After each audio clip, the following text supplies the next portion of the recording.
A+Rooമിലേക്ക് സ്വാഗതം. ഇന്ന് ഹൗസിംഗ് ലോണുമായി ബന്ധപ്പെട്ട ഒരു വിവരമാണ് ടോപ്പ് അപ്പ്. നിങ്ങളൊക്കെ സാധാരണ ഹൗസിംഗ് ലോൺ എടുക്കാൻ പോകുന്ന ആളുകളെല്ലാം കേൾക്കുന്ന ഒരു വാക്കാണ് ഈ ടോപ്പ് അപ്പ്. ഇത് എന്തിനാണെന്നും ഇത് എങ്ങനെ ലഭിക്കുമെന്നും ഇതിൻ്റെ പ്രയോജനം എന്തൊക്കെയാണെന്നുമുള്ള വിവരങ്ങളാണ് ഇന്നത്തെ എപ്പിസോഡിൽ ഉൾപ്പെടുത്തിയിരിക്കുന്നത്. നമ്മൾ ഹൗസിംഗ് ലോൺ എടുക്കുമ്പോൾ നമുക്ക് ഏതെങ്കിലും ബാങ്ക്, നമുക്ക് ഇഷ്ടപ്പെട്ട ബാങ്കിൽ പലിശ നിരക്ക് നോക്കി നമ്മൾ ഒരു കമ്പാരിഷൻ നടത്തിയിട്ടാണ് സാധാരണ ലോൺ എടുക്കുന്നത്. ഏറ്റവും കൂടുതൽ ലോൺ നമ്മുടെ രാജ്യത്ത് പോകുന്നത് ഹൗസിംഗ് ലോൺ വിഭാഗത്തിലാണ്, ഭവന വായ്പ. ഇതിനു വേണ്ടി ബാങ്കുകൾ ഭയങ്കര ട്രാൻസ്പെറൻ്റായി തന്നെ കാര്യങ്ങൾ നീക്കാറുണ്ട്. ഉദാരത വളരെ കൂടുതലാണ്. കാരണം എന്താണെന്ന് അറിയാമോ? ബാങ്കുകൾക്കാണെങ്കിൽ ഈ ഭവന വായ്പ നൽകുന്നതോടുകൂടി അവർക്കൊരു ഈട് കൃത്യമായും കിട്ടും. തിരിച്ചടവ് മുടങ്ങിയാലും ഈട് അഥവാ ജാമ്യം ഉള്ളതുകൊണ്ട് അവർക്ക് ഭയപ്പെടേണ്ട ഒരു കാര്യവുമില്ല. വീടും സ്ഥലവും നമ്മൾ ജാമ്യം നൽകിയിട്ടാണ് ഹൗസിംഗ് ലോൺ എടുക്കുന്നത്. അതുകൊണ്ട് തിരിച്ചടവ് മുടങ്ങിയാലും ബാങ്കിനറിയാം എങ്ങനെ തന്ന തുക തിരിച്ചു പിടിക്കാനുള്ളതെന്ന് അവർക്ക് അറിയാം. ഈ നോർമലി നമുക്ക് കിട്ടുന്നത് ഈ സിറ്റി ഏരിയാസിലൊക്കെ 45 ലക്ഷം രൂപ വരെ പരിധി, ഗ്രാമപ്രദേശങ്ങളിൽ 35 ലക്ഷം രൂപയുടെ പരിധിയൊക്കെയാണ് ഈ ഹൗസിംഗ് ലോണിന് ഏർപ്പെടുത്തിയിട്ടുള്ളത്. എന്തായാലും അത് പ്രിയോറിറ്റി സെക്ടറിലാണ് ബാങ്കുകൾ കണക്കാക്കുന്നത്, മുൻഗണനാ വിഭാഗത്തിൽ കണക്കാക്കും. കാരണം ഈ ലോൺ കൊടുക്കുന്നത് മറ്റ് ഏത് ലോണിനേക്കാളും മുൻഗണന നൽകി ഹൗസിംഗ് ലോൺ കൊടുക്കണം എന്നുള്ളതാണ്. അതിൻ്റെ ഒരു അടിസ്ഥാനം എന്ന് പറഞ്ഞാൽ ഈ വീടും സ്ഥലവും പണയത്തിൽ കിട്ടുന്നു എന്നുള്ള ഹാപ്പിനെസ്സാണ്. ആ സന്തോഷം കൊണ്ടാണ് ബാങ്കുകൾ അങ്ങനെ തന്നെ പ്രിയോറിറ്റി സെക്ടറിൽ ഉൾപ്പെടുത്തിയിരിക്കുന്നത്. ഇപ്പോൾ ബാങ്കുകൾ ഈ ഹൗസിംഗ് ലോൺ എടുക്കുന്ന ആളുകൾക്ക് അത് കഴിഞ്ഞ് ടോപ്പപ്പ് കൊടുക്കുന്നത് വ്യാപകമായി ചെയ്യുന്നുണ്ട്. ടോപ്പപ്പ് കൊടുത്തു കഴിഞ്ഞാൽ ബാങ്കുകൾക്ക് കൊടുക്കപ്പോൾ സന്തോഷമാണ്. കഴിഞ്ഞ കുറേ നാളുകളായി ബാങ്കുകൾ ടോപ്പപ്പ് വിളിച്ചു കൊടുക്കുന്നുണ്ട്. നിങ്ങൾക്ക് ഇത് വേണ്ടെങ്കിൽ ടോപ്പപ്പ് ചെയ്യാനുള്ള അവസരം തരാമെന്ന് പറഞ്ഞാൽ അങ്ങോട്ട് വിളിച്ചാണ് തരുന്നത്.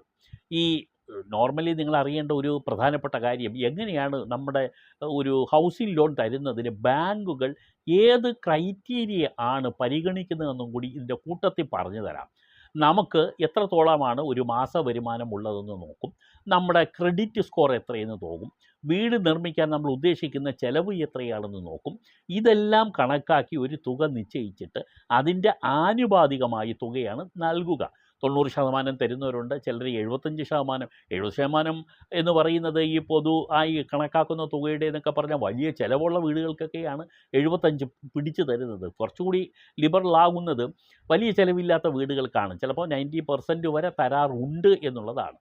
ഈ വീട് നിർമ്മിച്ച് കഴിഞ്ഞു എന്ന് വെക്കുക, നമ്മൾ ഈ ഹൗസിംഗ് ലോൺ തിരിച്ചടവ് നടത്തിക്കൊണ്ടിരിക്കുകയുമാണ്. അങ്ങനെ വരുമ്പോൾ ഈ വീട് ഇപ്പോൾ നമുക്കറിയാം, ഓരോ പ്രാവശ്യവും ഓരോ മാസവും ഓരോ വർഷവും വീടുകളുടെയും സ്ഥലത്തിൻ്റെയൊക്കെ വില കൂടുകയാണ്, മാർക്കറ്റ് റേറ്റ് കൂടുകയാണ്. അപ്പോൾ ബാങ്കുകളെ സംബന്ധിച്ചിടത്തോളം ആദ്യം ഇടുന്ന ഈ മൂല്യം എന്ന് പറയുന്ന വാല്യൂ എന്ന് പറയുന്നത് പൊതുവായി നിശ്ചയിക്കുന്ന ഒരു വാല്യൂ, ഈ സ്ഥലത്തിൻ്റെയും ബിൽഡിങ്ങിൻ്റെയൊക്കെ ഒരു വാല്യൂ ഫിക്സ് ചെയ്യും അവർ. അതിനേക്കാളും കൂടുതൽ വാല്യൂ പിന്നീട് ഈ സ്ഥലത്തിനും കെട്ടിടത്തിനും ലഭിക്കും എന്നുള്ളതാണ് അതിൻ്റെ അടിസ്ഥാനത്തിൽ പുതിയ ടോപ്പപ്പ് തരാൻ ബാങ്കുകളെ പ്രേരിപ്പിക്കുന്നത്. ഒരിക്കലും താഴോട്ട് പോവുകയല്ല. ഇവിടെ ഭൂമിയുടെയും വീടിൻ്റെയും ഒക്കെ വില എന്ന് പറയുന്നത് താഴേക്കല്ല, മുകളിലേക്ക് തന്നെയാണ്. ചിലപ്പം വളരെ റോക്കറ്റ് പോലെ കുതിച്ച് കയറും ചില സ്ഥലങ്ങളിൽ. ഇപ്പം തിരുവനന്തപുരത്ത് വിഴിഞ്ഞം എന്ന് പറയുന്ന സ്ഥലത്തൊക്കെ മൊത്തം വൻ വിലക്കയറ്റമാണ്. വിഴിഞ്ഞത്ത് മാത്രമല്ല, തിരുവനന്തപുരം ജില്ലയിൽ ഇപ്പോൾ സ്ഥലം കിട്ടാനില്ലാത്ത അവസ്ഥയിലേക്ക് മാറാൻ പോവുകയാണ്. കാരണം വലിയ വികസനമാണ് ഈ പോർട്ട് വന്നതിനെ തുടർന്ന് തിരുവനന്തപുരം ജില്ലയിൽ തന്നെ നടന്നുകൊണ്ടിരിക്കുന്നത്. ബുദ്ധിയുള്ളവരെല്ലാം തിരുവനന്തപുരം ജില്ലയിൽ കിട്ടുന്ന സ്ഥലം വാങ്ങിച്ചിടുകയാണ്. കാരണം റോക്കറ്റ് വേഗതയിൽ വിഴിഞ്ഞം ഹാർബർ വന്നതിന് ശേഷം തിരുവനന്തപുരത്തെ റിയൽ എസ്റ്റേറ്റ് മേഖല കുതിച്ചു കയറുകയാണ്. അത് ആയിക്കോട്ടെ. അപ്പോൾ അതുകൊണ്ട് തന്നെ ടോപ്പപ്പ് വരുന്നത് ഇതിൻ്റെ കൂടെയാണ്. ടോപ്പപ്പ് എങ്ങനെയാണ് തരുന്നത്, എന്തിനു വേണ്ടിയാണ് തരുന്നത്, അതുകൂടി ഒന്ന് അറിഞ്ഞിരിക്കണമല്ലോ. പ്രധാനമായും നമ്മുടെ വീടിന് ഒരു അറ്റകുറ്റപ്പണിയുണ്ട്, റിപ്പയറിംഗ് വർക്കിന് വേണ്ടി നമുക്ക് ടോപ്പപ്പ് തരാം. വീടിനാവശ്യമായ എന്ത് ഫർണിച്ചറോ മറ്റെന്തോ വാങ്ങുന്നതിന് വേണ്ടി ഈ ടോപ്പപ്പ് തരാം. ഈ ടോപ്പപ്പ് ലോൺ എന്ന് പറഞ്ഞാൽ ഹൗസിംഗ് ലോണിൻ്റെ കൂടെ അനുബന്ധമായി നമുക്ക് തരാൻ ബാങ്കുകൾ തയ്യാറാവുന്ന ലോണിനാണ് ടോപ്പപ്പ് എന്ന് പറയുന്നത്. ടോപ്പപ്പ് ചെയ്യുക, നിലവിലുള്ള ലോണിനെ ടോപ്പപ്പ് ചെയ്യുക എന്നുള്ളതാണ്.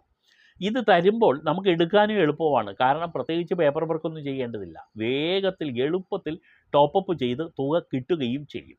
പക്ഷേ ഒറ്റ കാര്യമുണ്ട്, ഹൗസിംഗ് ലോണിനേക്കാളും കുറച്ചുകൂടി ഇൻട്രസ്റ്റ് ഇതിന് കൂടും. ചിലപ്പോൾ 8.5 മുതൽ 9% വരെയൊക്കെ ആകും. അത് പേഴ്സണൽ ലോണിനേക്കാളും നമുക്ക് ഏകദേശം അതിനോട് സമാനമായി പിന്നെ ലോൺ പിടിച്ച് നിൽക്കും. അതിനേക്കാളും കുറച്ചുകൂടെ കുറഞ്ഞ പലിശയായിരിക്കും, പേഴ്സണൽ ലോണിനേക്കാളും കുറഞ്ഞ പലിശയായിരിക്കും. പക്ഷേ ഹൗസിംഗ് ലോണിനേക്കാളും അല്പം കൂടുതലായിരിക്കും ഈ പിന്നീട് തരുന്ന ടോപ്പപ്പിന് എന്നുള്ളതാണ്. ഈ മറ്റ് പേഴ്സണൽ ലോണിനേക്കാളും കുറഞ്ഞ പലിശ ആയതുകൊണ്ട് തന്നെ നമുക്ക് പല ആളുകളും ചെയ്യുന്നത് ഇതിൻ്റെ തുക വാങ്ങി അത്യാവശ്യം വേറെ ചില കാര്യങ്ങൾക്കൊക്കെ ഉപയോഗിക്കും എന്നുള്ളതാണ്. അങ്ങനെ ഉപയോഗിച്ചാലും നമ്മൾ തിരിച്ചടച്ചാൽ മതി. ബാങ്കുകൾ അതിൻ്റേതായ മറ്റ് കാര്യങ്ങൾ പലപ്പോഴും ഫോളോ അപ്പ് ചെയ്യാറില്ല. അവർക്ക് തിരിച്ചടവ് കിട്ടിയാൽ മതി. അടച്ചില്ലെങ്കിൽ നിങ്ങളുടെ വീടും സ്ഥലവും ജപ്തി ചെയ്തുകൊണ്ട് പോകും എന്ന് മാത്രമേ ഉള്ളൂ. അതിൻ്റെ കാലാവധിയും അറിഞ്ഞിരിക്കുന്നത് കൊള്ളാം. ഈ ടോപ്പപ്പിന് നൽകുന്ന തുകയുടെ കാലാവധി എന്ന് പറഞ്ഞാൽ നമ്മുടെ ഹൗസിംഗ് ലോണിൻ്റെ കാലാവധി എത്രയാണോ ആ കാലാവധി വരെ ആയിരിക്കും ഈ ടോപ്പപ്പിൻ്റെയും കാലാവധി എന്നുള്ളതാണ്. പണം കൂടുതൽ തരുന്നു എന്നേ ഉള്ളൂ. പണം തരുന്നതിന് അവർക്ക് ലഭിച്ചിരിക്കുന്ന പ്രോപ്പർട്ടി, ബിൽഡിങ്ങിൻ്റെയും പ്രോപ്പർട്ടിയുടെയൊക്കെ വാല്യൂ വർദ്ധിക്കുന്നു എന്ന ഒരു സാഹചര്യം മുന്നിൽ കണ്ടുകൊണ്ടാണ് ബാങ്കുകൾ ഇത് തരാൻ തയ്യാറാകുന്നത്. അപ്പോൾ ഇതാണ് ടോപ്പപ്പിനെ കുറിച്ച് നിങ്ങൾ പ്രധാനമായും അറിഞ്ഞിരിക്കേണ്ട കാര്യങ്ങൾ. മനസ്സിലായി കാണുമെന്ന് വിശ്വസിക്കുന്നു. സംശയമുള്ളവർ കമൻറ്റ് ബോക്സിൽ ഇടുക. സംശയങ്ങൾ പൊതുവായി വരുന്നതാണെങ്കിൽ തീർച്ചയായും മറ്റൊരു എപ്പിസോഡ് ചെയ്യുന്നതിൽ യാതൊരു വിരോധവുമില്ല. എല്ലാ ദിവസവും 6 മണിക്ക് എപ്പിസോഡ് ചെയ്യുന്നുണ്ട്. അക്കൂട്ടത്തിൽ ഇതും ചെയ്യാം. അപ്പോൾ ഹൗസിംഗ് ലോൺ പ്ലസ് ടോപ്പപ്പ് എന്നുള്ളത് വ്യക്തമായി കാണും എന്ന് കരുതുന്നു. താല്പര്യമുള്ളവർ സബ്സ്ക്രൈബ് ചെയ്യുക. നിങ്ങൾക്ക് നോട്ടിഫിക്കേഷൻ കൂടി ലഭിക്കുന്നെങ്കിൽ ആ സബ്സ്ക്രൈബ് ബട്ടന് തൊട്ടടുത്തുള്ള ബെല്ലിൻ്റെ ചിത്രത്തിൽ കൂടി അമർത്തുക. നന്ദി.